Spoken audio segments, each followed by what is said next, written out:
మొన్న ప్రభాకర్ అనే రైతు ఆత్మహత్య చేసుకున్నాడు కదా నుల్లా. ఆ ఆత్మహత్య కేసులున్న ఏ3 నిందితుల్ని ఇక ఉప ముఖ్యమంత్రి బట్టి విక్రమార్క సారంట కాపాడుకుంటా ఇక కార్లల్లా తిప్పుతున్నాడట. గా ముచ్చట ఇక బీఆర్ఎస్ లీడర్ పల్ల రాజేశ్వర్ రెడ్డి సార్ అంటున్నాడు. ఒకసారి చూద్దామా.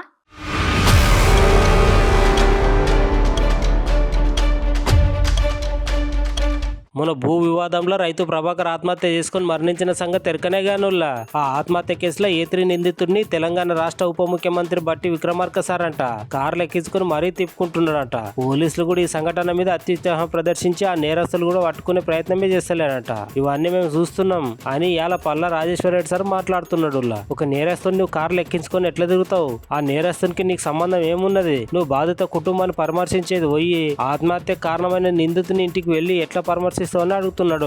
ఇప్పుడున్న కాంగ్రెస్ రాష్ట్ర ప్రభుత్వం గనుక ఆ రైతు కుటుంబానికి న్యాయం చేయకపోతే ఒక్కొక్కరు అంతు చూస్తాం, అగ్గి ఉట్టిస్తాం, ఏం తమాషాలు చేస్తున్నారా అనుకుంటా పల్ల రాజేశ్వర రెడ్డి సార్ మాట్లాడిండి. ఇవాళ ఈ నియోజకవర్గ ఎమ్మెల్యే గారిని ఇంతమంది బ్రహ్మాండంగా గెలిపిస్తే ఆ రైతులను కాపాడాల్సిన వారు కనీసం దాని గురించి పట్టించుకోకుండా దురదృష్టవశాత్తు ఇవాళ చనిపోయిన తర్వాత ఒక్కరోజు కూడా మాట్లాడకుండా, పరామర్శించకుండా, ఫోన్ చేయకుండా, రాకుండా ఇవాళ హరీష్ రావు గారు మేము వస్తామని తెలిస్తే హడావిడిగా ఏదో వచ్చినట్టు వచ్చి అక్కడేదో దిగి చూసినట్టు చూసి ఇక్కడికి వచ్చినట్టు చేసి చివరికి నిందితుల ఇంటికి పోయినరు.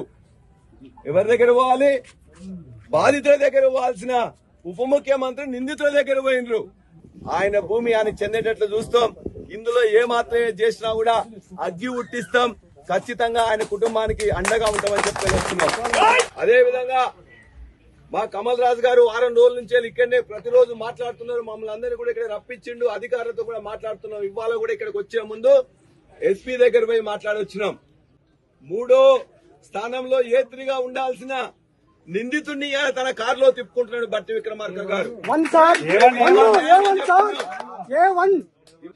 పోలీసులు కూడా అత్యుత్సాహం ప్రదర్శిస్తున్నారు. మీరు చేసే దుర్మార్గాలు మొత్తం కూడా నోట్ చేసుకుంటాం.